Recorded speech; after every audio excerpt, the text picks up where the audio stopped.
Kia ora mai anō. A career spent working in the grocery industry has helped Tainui author Brett Ashley gather the material he needed to put together a book called The Key to Unlocking Your Potential, designed to help people harness the power of their minds. He's also started a service called My Purpose to help people find their true calling, and he's working with rangatahi to help them see the benefits of planning and goal setting. Author Brett Ashley, no Tainui, is with us now. Tēnā koe, Brett, thanks for joining us. Kia ora, everyone. Great to be here. Thanks for giving me the opportunity to share my story. Now, you've spent 42 years in the grocery industry, a dynamic, fascinating, and constantly changing industry. What did this teach you about workplace culture and the importance of finding you within the space? Yes, can I say that I actually started originally as a butcher with Foodtown supermarkets. And what I found right up front is that I love being with people. I love being part of teams of people working together. And of course, spending all that time in the retail industry, I loved being with customers and the experience and joy of retailing. So I learned many great things, but I think that connection with people was the key one there. Now, I believe you grew up in a dysfunctional whānau in South Auckland. How did you overcome this adversity and the challenges this created, particularly in your early years to where you are today?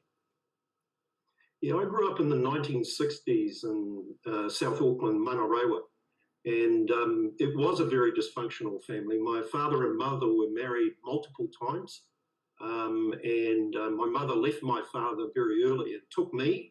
But when she got remarried when I was about 5, I was sent back to the original family home back in Manarewa. And my father, in actual fact, was very abusive, unfortunately, both physically and mentally.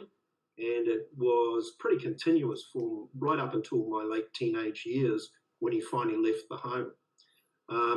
But it was a big challenge, of course, and not dissimilar to many people that have come from dysfunctional families. I found a way, I think I was a bit of a dreamer, Neil, and I dreamt of maybe having an opportunity of more positive things to come. And that actually enabled me to think a bit more positively and take some actions to change my environment. Yeah, to remove yourself. Escape. Yeah. So escape the prison, I think.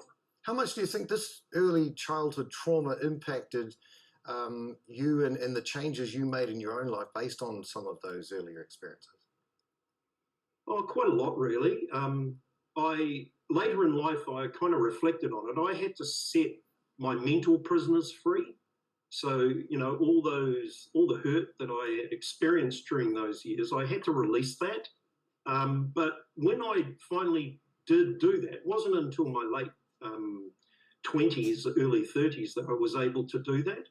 And then I actually was able to feel the gratitude really for some of the things it actually gave me, because it did give me my first purpose to get a better life or create a better life for my family than the one I'd been given, and also some resilience really to endure the things that happened. So I did forgive my father and my mother in later life. Okay. And I found that a very cleansing thing as well now. Yeah, I can imagine, and that's very important too. So talk to us about the service you provide, My Purpose, and your vision for this initiative. Right, well, I found later in my working life as I went through, as a leader, I figured out that the best way to get people to enjoy or give their best at work was to help them be their best in their personal life. And so I created a course inside the Countdown supermarkets on personal planning and goal setting, and took the team through that. And when I retired from the business in 2020, I wrote the book.